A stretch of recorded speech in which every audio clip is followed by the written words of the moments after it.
ट्रकों में ले जाकर गाय को दफनाया जा रहा है। सांस ले रही है गाय, उसके ऊपर रेती लगा रखी है, दफनाया गया है जिंदा। ये हो रहा है आपके प्रदेश में। अमेठी से फोन आते थे, रायबरेली के लोगों से फोन आते थे, कोई सूरत में फंसा था, कोई मुंबई में फंसा था, कोई मणिपुर में फंसा था, कोई छत्तीसगढ़ में फंसा था, कोई झारखंड में फंसा था। और सब जब हम फोन लगा के उनसे बात करते थे, रो के कहते थे, दीदी हमें कोई मदद नहीं कर रहा है, हमें घर जाना है दीदी, हमें बस इतनी मदद कर लो, हमारे परिवार तक पहुंचा लो। कहां थी ये भाजपा की सरकार? कहां थी आपकी सांसद? कहां थी? क्या आपकी मदद की?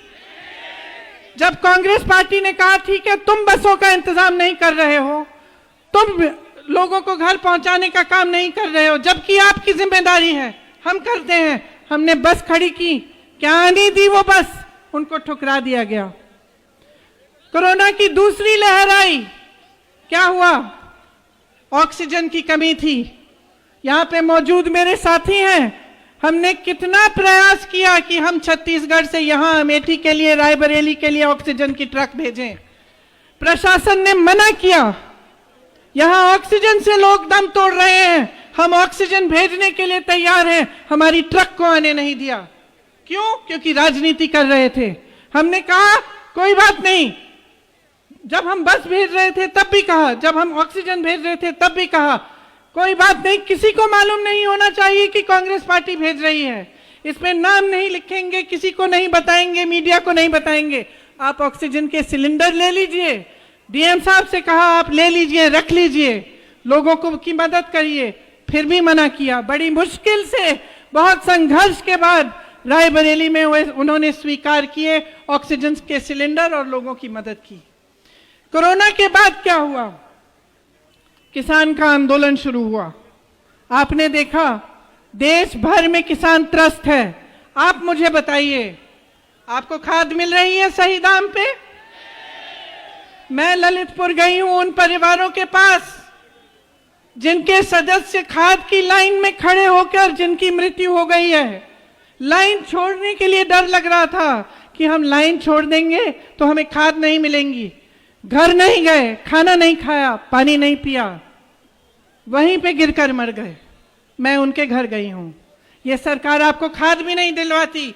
बल्कि उसके बाद मैंने क्या किया, मैंने कहा चलो देखते हैं वितरण केंद्र में क्या हो रहा है। क्या पता चला? सरकारी वितरण केंद्र बंद, प्राइवेट वाले खुले हैं। प्राइवेट वाले में बड़ी बड़ी लाइनें हैं, खाद नहीं मिल रही है। क्या मतलब है इसका? सोचिए, ये बहुत गहरी बात है, मैं अभी समझाऊंगी आपको। आपके पास यहाँ पे आवारा पशु की समस्या है कि नहीं है? सरकार ने क्या किया इसको सुलझाने के लिए? आपने कल परसों देखा गौशालाओं के नाम पे क्या हो रहा है? ट्रकों में ले जाकर गाय को दफनाया जा रहा है। सांस ले रही है गाय, उसके ऊपर रेती लगा रखी है, दफनाया गया है जिंदा। यह हो रहा है आपके प्रदेश में। तो नरेंद्र मोदी जी ने, वो कहते हैं मैं हिंदू हूं, तो चलिए सच्चाई की नरेंद्र मोदी जी ने कहां रक्षा की? मैं आपसे पूछता हूं। नरेंद्र मोदी जी ने कहा मैं देश के हर युवा को, 2 करोड़ युवाओं को रोजगार दूंगा।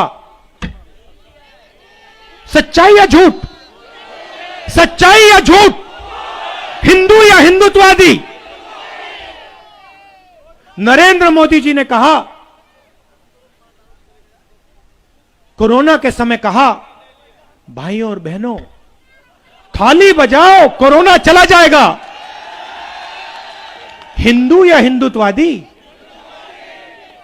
नरेंद्र मोदी ने कहा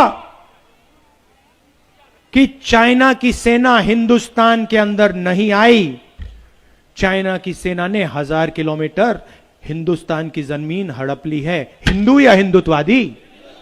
ये देखिए, हिंदू की जो भावना आती है कहां से आती है? वो अंदर से पैदा होती है।